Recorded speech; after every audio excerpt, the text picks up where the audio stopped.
যাওয়ার সময় হয়ে গেছে, তাই রওনা হওয়ার আগে কিছু কথা মন দিয়ে শোনো। আমি শুনছি জাহাপনা। মুস্তাফা বাহাদুর ছেলে আমার, শোনো,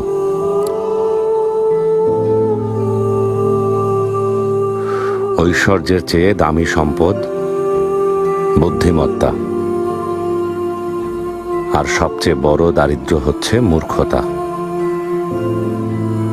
নিরর্থক ভয় পাওয়া হচ্ছে সবচেয়ে বড় দুর্বলতা, আর সবচেয়ে অধিক মূল্যবান বিষয় হৃদয়বান হওয়া। শোনো,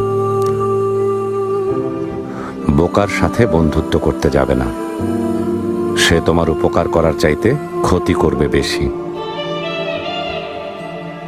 কৃপণের সাথেও কখনো বন্ধুত্ব করবে না,